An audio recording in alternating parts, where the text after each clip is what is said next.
A gente vai começar um bloco diferente aqui no programa Mudando de Assunto, falando de uma alimentação saudável, de uma vida saudável.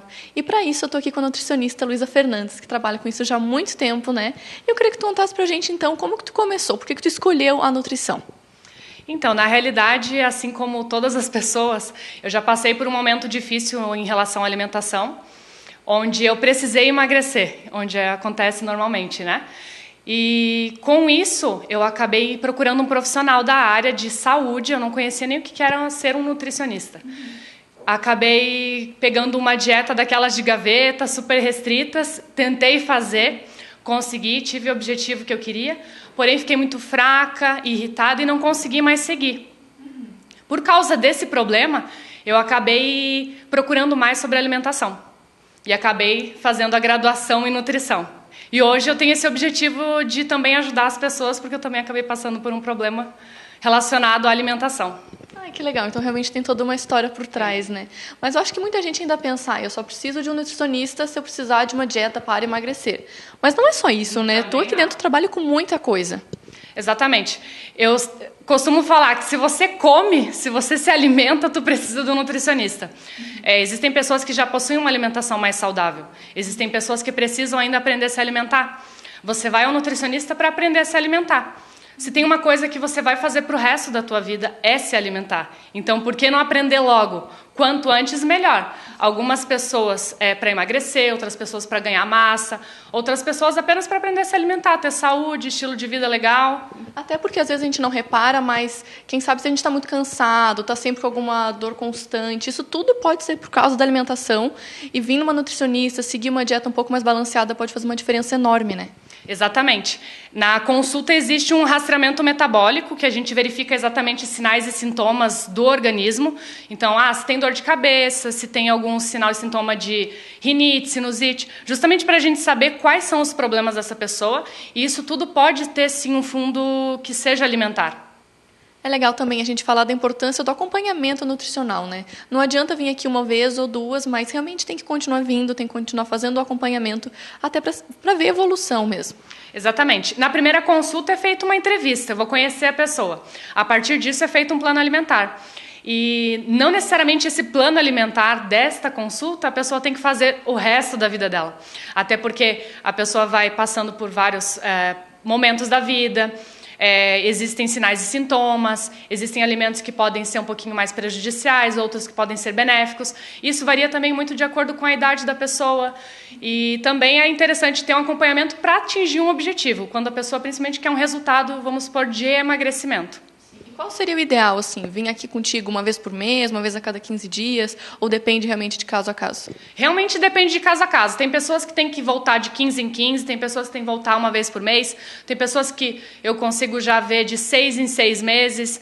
Então é bem variável. Isso aí depende muito da pessoa e do momento que ela está. O que a gente vê bastante hoje em dia é que o que está na mídia é o que normalmente as pessoas acham que é o certo comer para emagrecer, ou porque é saudável, porque faz bem, mas isso não necessariamente é verdade, né? É bem interessante porque o consumo dos alimentos que são na mídia não necessariamente são saudáveis ou interessantes para essa pessoa consumir. Um exemplo bem clássico é a polêmica do leite. O consumo do leite e derivados é muito falado nas mídias que o consumo deve ser dos desnatados. Então é muito comum isso em consultório. O pessoal chega aqui já achando que vai consumir leite desnatado, que é o correto. Exatamente. E elas até se assustam, porque eu particularmente sou mais a favor de que o consumo de leite ele tem que ser integral, porque a gordura do leite ela é favorável. Agora, tem pessoas que não. Existem pessoas que o consumo de leite integral, por exemplo, não é favorável. Então isso realmente depende de pessoa para pessoa. Também tem a respeito do leite sem lactose. Então, não necessariamente porque está sendo falado que existem vários produtos sem lactose, que todas as pessoas precisam. Apenas as pessoas que possuem sinais e sintomas de que são intolerantes podem consumir. Até porque o leite sem lactose ele tem mais açúcar. Quando ele tem mais açúcar, não é interessante para quem está no processo de emagrecimento. Não é interessante para alguém que tem diabetes. Então, isso é bem variável. Não necessariamente o que está na mídia é o correto. Isso aí. Isso acontece com vários outros alimentos, né? Às vezes a gente vê uma farinha de tal coisa, ou aquele chá milagroso para emagrecer, mas às vezes o organismo da pessoa não se adapta, ou realmente algum a genética dela, o corpo dela, o organismo dela, não é adequado para aquilo que está passando na mídia. Não necessariamente também. O que acontece sobre os chás que tu acabou falando, chá verde, vamos supor, que é super interessante para quem quer emagrecer. O chá verde, para quem tem hipotiroidismo, principalmente se for o de Hashimoto, que é algo mais específico, não pode consumir chá verde, porque ele é tóxico para o organismo. E aí, em vez da pessoa emagrecer, que é o fim que ela está querendo, ela não vai conseguir emagrecer. Isso vai até prejudicar o organismo. Também tem outros vários alimentos assim que envolvem polêmica, né? Por exemplo, o ovo, que uma vez disseram que não podia, outra hora era bom, outra hora já não era bom de novo, e abacate, outros tipos de gordura. Realmente tem vários alimentos que o pessoal fica batendo em cima, você não sabe se é bom, se não é. Às vezes está em alta, às vezes não pode comer. Tem vários exemplos, né? Exatamente. É bem legal falar sobre isso, porque o consumo de gorduras ela é benéfica. Antigamente se até falava que não podia consumir gordura, principalmente quem tinha colesterol elevado ou outras coisas, relacionado a que poderia estar aumentando o colesterol. Ovos, por exemplo, até gorduras como abacate, enfim, e isso realmente hoje em dia já caiu por terra. O consumo de gorduras ela é benéfico, desde que seja de origem natural. E depois de a gente falar tanto sobre isso, sobre alimentos que podem ou não podem ser consumidos, o que é bom e o que não é, para ti, o que seria uma alimentação saudável? Ao meu ver, o que é uma alimentação saudável? Eu já estudei bastante e eu acho bem interessante a gente tocar também que somos humanos. Existe muito uma individualidade. O que é uma alimentação saudável? Uma alimentação saudável, em geral, seria uma alimentação mais natural. Alimentos que vêm da terra, alimentos que são mais saudáveis.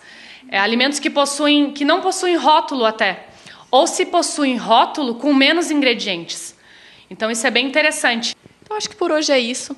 A gente vai ter agora a cada 15 dias um programa diferente aqui com a nutricionista Luísa Fernandes, falando de vários assuntos, dando várias dicas, algumas receitas e tirando as dúvidas de vocês também. Eu acho que vai ser bem legal que a gente vai conseguir abordar vários assuntos e tirar bastante dúvida e curiosidades do pessoal de casa, né? E exatamente a gente quer que o pessoal aí do outro lado também interaja com a gente para a gente poder fazer um programa legal e tirar todas as dúvidas relacionadas à nutrição. Então a gente convida todo mundo para estar entrando em contato pelas fanpages, tanto na minha, vai estar aqui embaixo, né, Ananda, e a do programa Mudando de Assunto também, justamente para a gente poder fazer um programa que seja legal para quem está aí do outro lado. Tirar todas as dúvidas mesmo e, enfim, tirar todas as curiosidades. É que esse é o lugar para isso. Para a gente finalizar, eu queria que tu deixasse teu contato, então, para quem quiser agendar uma consulta contigo. Então, o contato é o 4999337595. Tá certo. Então, muito obrigada. Eu encerro esse bloco por aqui, mas eu já volto.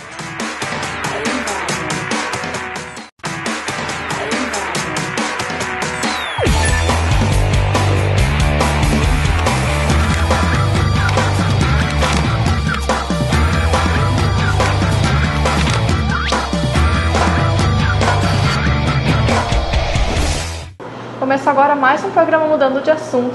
E hoje eu vim aqui no restaurante Família Gabriel para ensinar a fazer uma receita bem diferente, né, Jackson? Conta pra gente o que tu vai preparar pra gente hoje. Então, hoje a gente bolou um prato especial para vocês, né? Um prato que a gente acabou idealizando juntamente com o pessoal do antigo bistrô. A gente acabava fazendo jantas sempre em duplas. E aí essa veia que a gente tem gastronômica, né, de querer sempre descobrir e inventar pratos novos, a gente acabou inventando então um frango recheado ao molho de cerveja preta.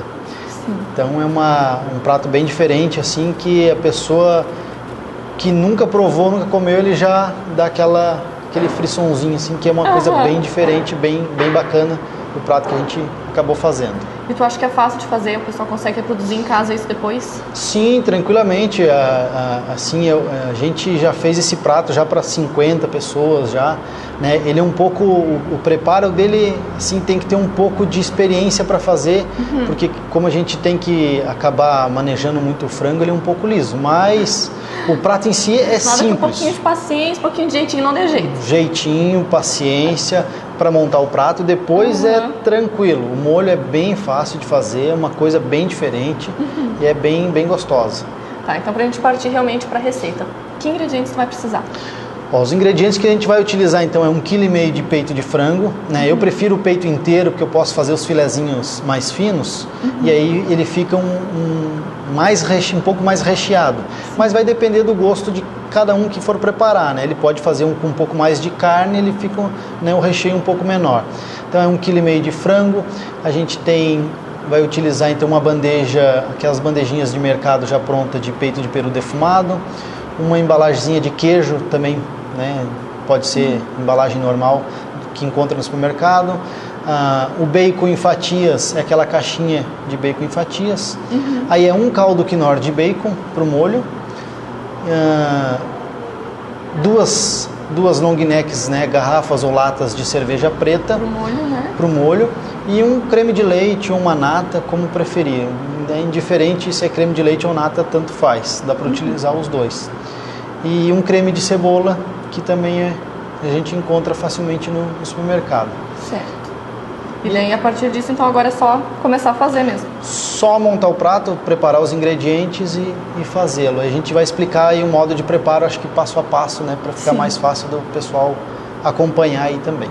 Então tá certo. Agora vocês vão acompanhar, então, realmente como se faz a receita. Vamos lá. Então a gente vai pegar o frango, vai fazer como se fosse um filezinho, um bifezinho bem fino do frango.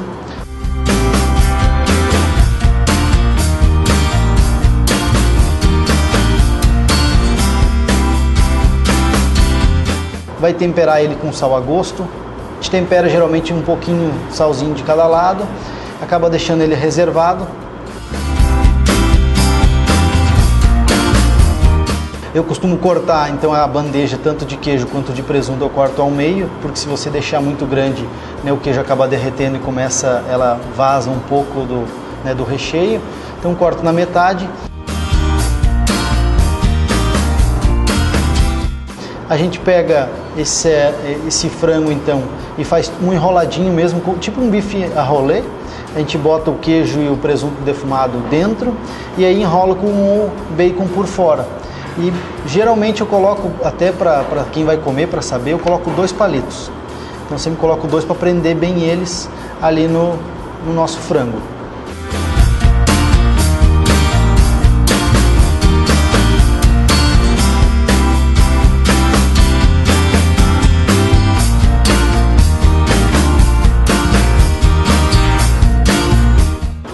Depois de pronto esses medalhões, esses enrolados, aí eu frito eles em fogo alto na manteiga para ele enrijecer e ficar um pouco mais seguro no palito.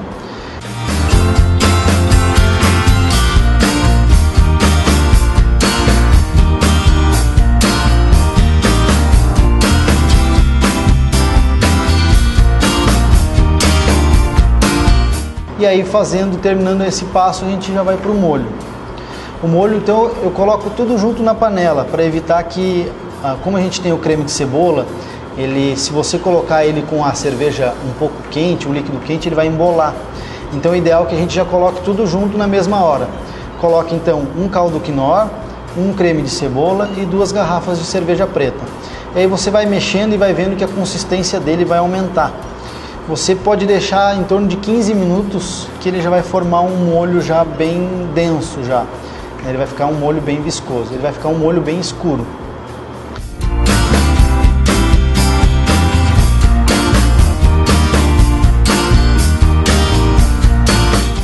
Aí geralmente a gente coloca o frango depois, deixa ele mais uns 15 minutos, né, na cerveja ali também para cozinhar aquele frango, para ele ficar, né, absorver aquela cerveja. E aí por último, para finalizar, a gente acaba colocando um creme de leite, que é para dar aquele toque especial no prato. E ele fica com um gosto assim um pouco mais leve, assim, a cerveja preta com o creme de cebola fica bem leve. E aí com o frango dá toda essa leveza do prato. Eu acho que dessa forma a gente acaba deixando ele assim ao gosto de todo mundo, assim, bem fácil.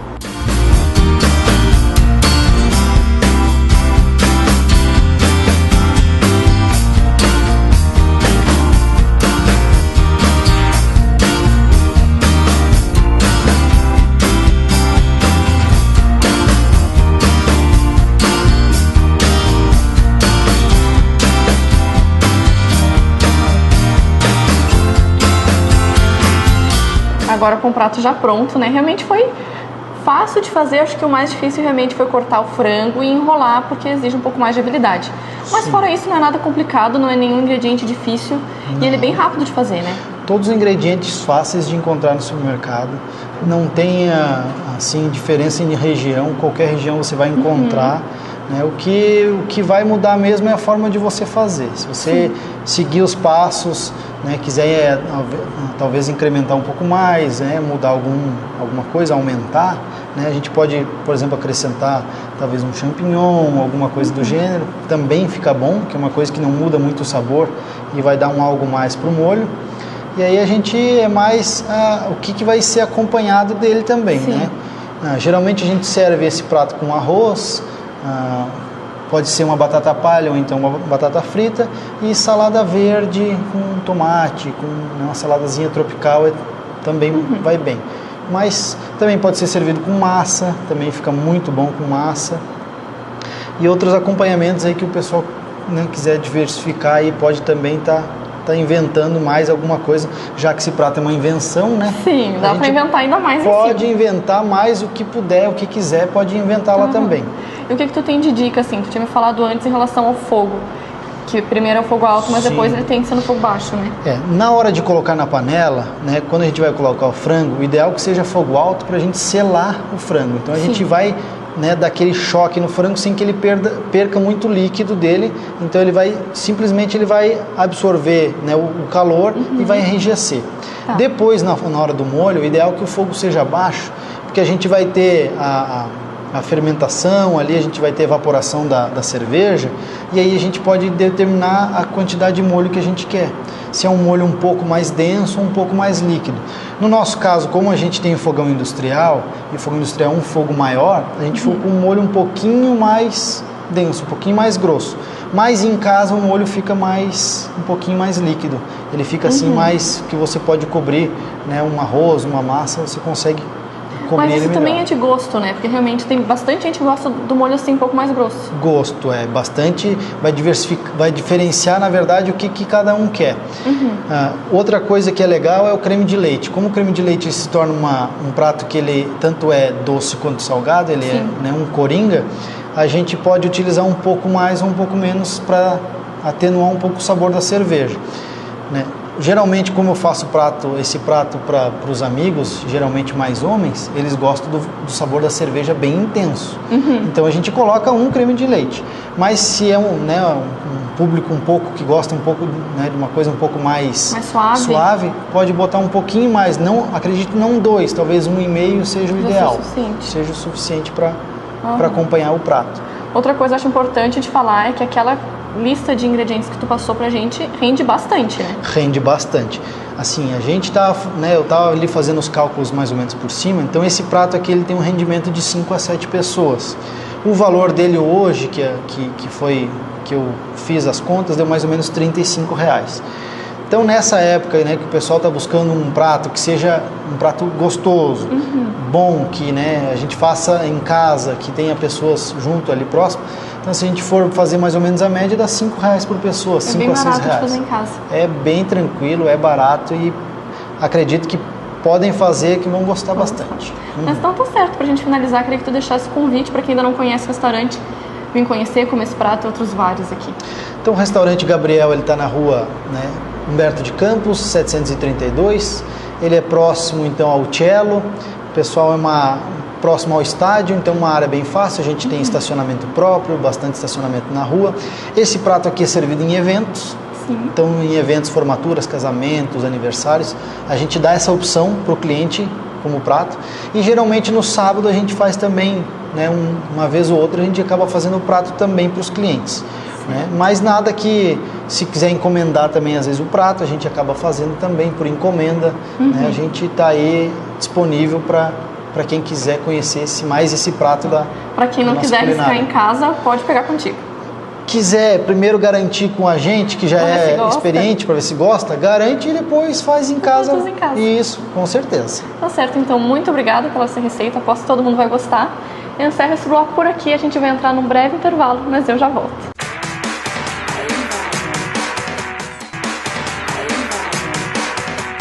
Eu voltei aqui no Pet Center Lages e hoje a gente vai falar de segurança para os nossos animaizinhos, né? Queria que tu começasse falando sobre a importância de a gente ter sempre segurança na hora de transportar os nossos cachorros e gatos dentro do carro.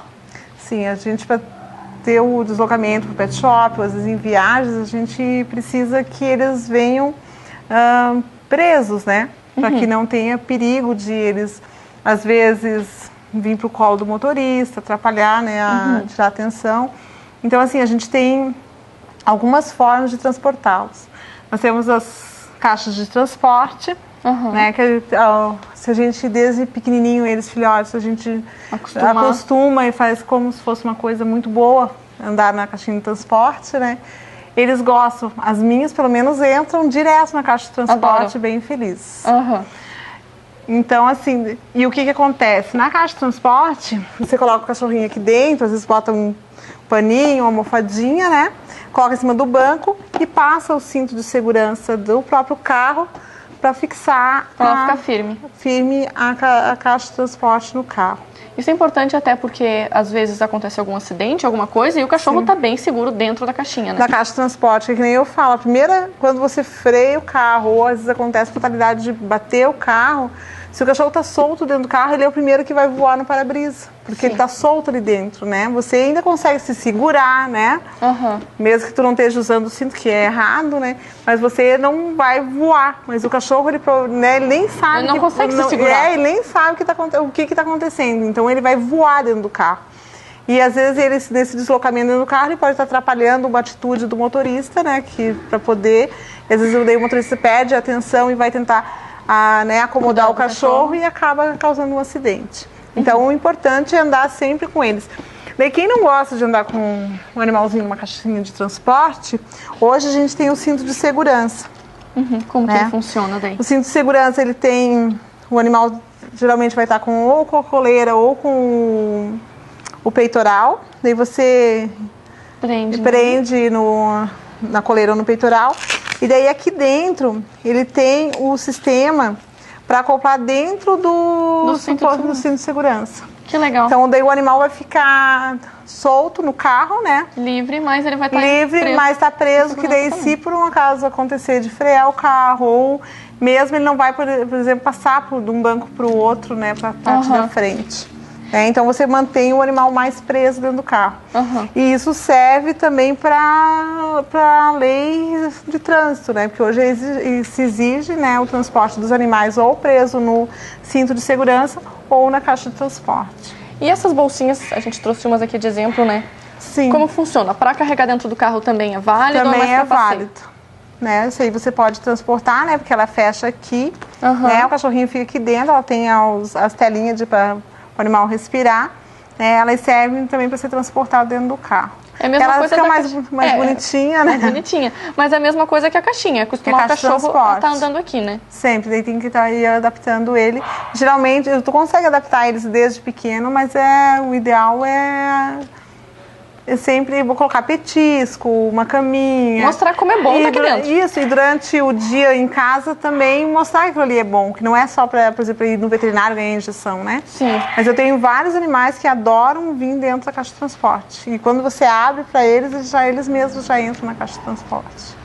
Muito legal. E nós temos para passeio na rua, daí a gente tem essa bolsa aqui, que daí ele vem com um engate para a coleira, né, para ele não pular. Daí tu fecha aqui, ó, e daí pro cachorrinho menor, né, ele vai com a cabecinha aqui. Que amor. Mas por hoje é isso, então é sempre importante a gente cuidar, né, da segurança dos nossos animais. Fica aqui por hoje a nossa dica no Pet Center Lages.